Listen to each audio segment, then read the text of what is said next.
Long live the king. I was 8 years old the first time I heard his name. Shifting in the hard plastic seat, my wrists are shackled to a metal chain link at the center of the table, limiting my mobility.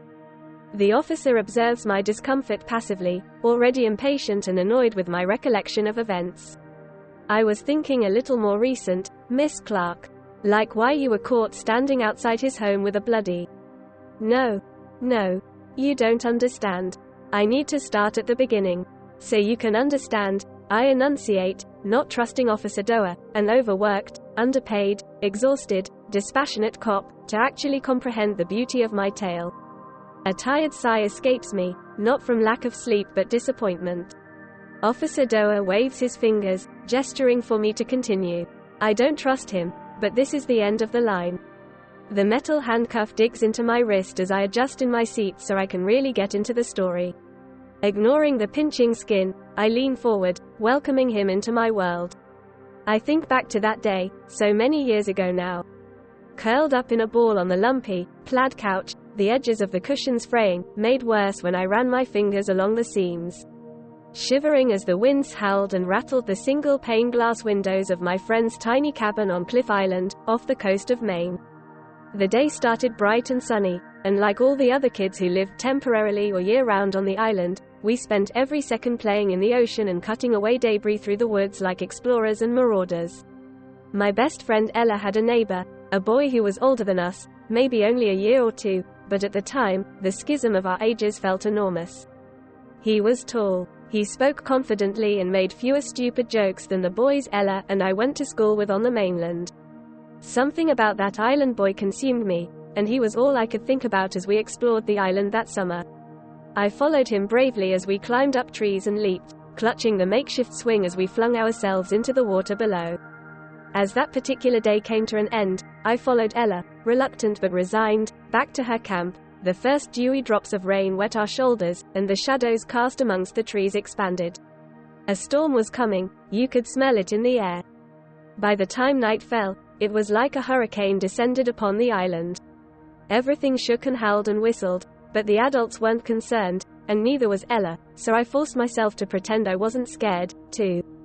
We curled up on the couch in the small den. Ella called it the inside-outside room because although there were 4 walls and a roof, the floor-to-ceiling rattling glass windows still made you feel like you were outside. Hovering together under mounds of blankets, Ella's parents flipped through the channels of their old TV. At that time, they could only get basic cable, and it sat like a gargantuan box on the floor, surrounded by towers of VHSs and DVDs, and landed on a movie. A lime green light and eerie music set the first scene. Ella's parents argued over whether they should let us watch it or not. In the end, her mom sighed and told her dad he could be the one to deal with us girls if we were up all night crying from nightmares. That's not what happened, though. Because I was 8 years old and about to learn the name of the man who would change my life forever. What's this movie called? I whispered to Ella, who loudly reiterated my question to her parents. Her dad responded between chews of soggy popcorn, Tommy Knockers. It was a weird movie. I felt like my mind was being twisted and warped and corrupted, then pet gently to rest when the movie came to an end. It's a Stephen King. You girls have heard of him, right? He's a Mainer, her dad announced proudly. As if we had a claim to him. As if we should know him. That was when my obsession started. I returned to the present, explaining to the officer in front of me. His pen lifts off the yellow-lined notebook, sparking my curiosity. Why wouldn't he use a laptop to take my statement? Surely that would be easier. I like the drama of the pen and yellow-lined pages. Like we're back in the 50s, and he's trying to get me to talk by making the room a little too hot and the light too bright. Any second now, his partner, the good cop, will come in here and offer me a cigarette and a whiskey. Miss Clark, Officer Doerr prods, annoyed that I keep getting lost in my head. I didn't play with the other kids the next day. I didn't care about the tall, handsome boy next door. After the movie ended, I asked Ella's parents about Stephen King, and her mom casually explained, while folding musty old blankets and picking up remnants from our slumber party in the inside-outside room, that she had a few of his books lying around somewhere. I just had to dig around and find them. I tell the story like I'm writing it down, with nuance and interiority. You see, I tell the cop, or is he a detective? His plain clothes point to the latter, but he's the same man who caught me outside the tall, Gothic red mansion, handcuffing and stuffing me into the back of his cruiser. I spent that whole summer, hell, the entire next year reading The Dark Towers. I didn't understand half of what I was reading, needing a dictionary to help me translate nearly every line. But it was nothing like the books we were reading in school. I became obsessed. Doa reacts to this word. Obsessed. It's a trigger word, a small point against me, an indication that I wasn't quite right in the head. That led me to other authors, of course. Ray Bradbury, Frank Herbert, Clive Barker, Douglas Adams. Then, as I got older, it became Atwood and Nin, Vonnegut and Palahniuk and Bukowski. I lost myself in, a gruff throat clearing interrupts my train of thought, and I glance up, wide-eyed and mystified, suddenly immersed in all those unspent feelings of my youth, trapped in a miasma of misanthropy and bibliophilic lust.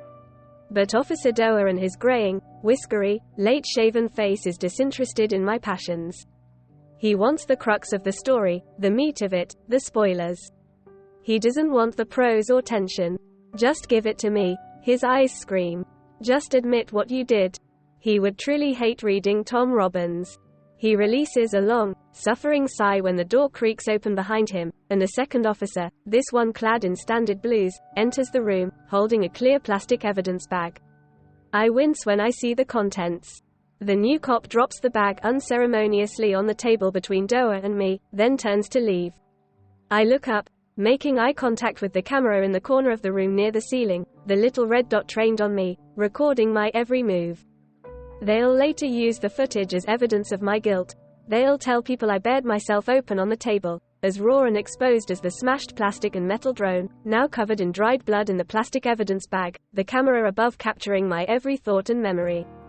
My erratic behavior, the evidence bag, and a signed confession are all Doa wants from me, though, so I relax. He's only got 2 out of 3.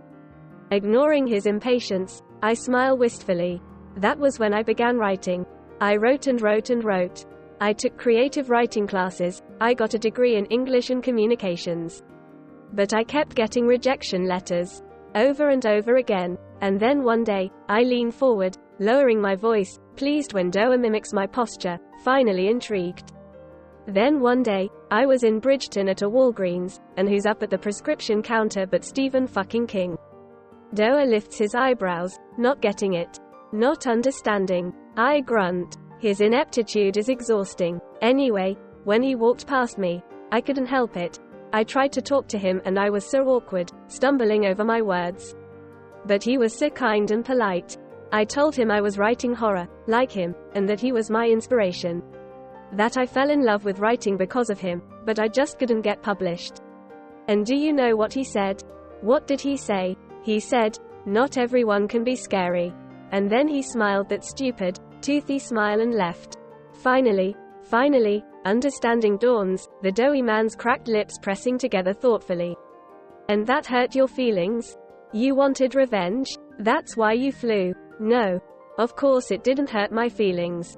It motivated me. Doa's pen stills on the yellow paper once more, glancing at me beneath his lashes. He's trying not to spook me or slow my momentous storytelling, but he also doesn't want to admit he's still confused. Look, I was his biggest fan. But his last few books, I lift my palm, bound as it was to the table, and made a so-so gesture with my hand. I think he just needed a little inspiration. It was kind of poignant, too, don't you think? Very Annie Wilkes of me. I smile proudly, but this idiot still looks confused. Misery, still, nothing. Kathy Bates. Recognition passes his face, and I don't resist the eye roll. That's the one about the woman who's obsessed with the author, and she kidnaps him and makes him rewrite the story, right?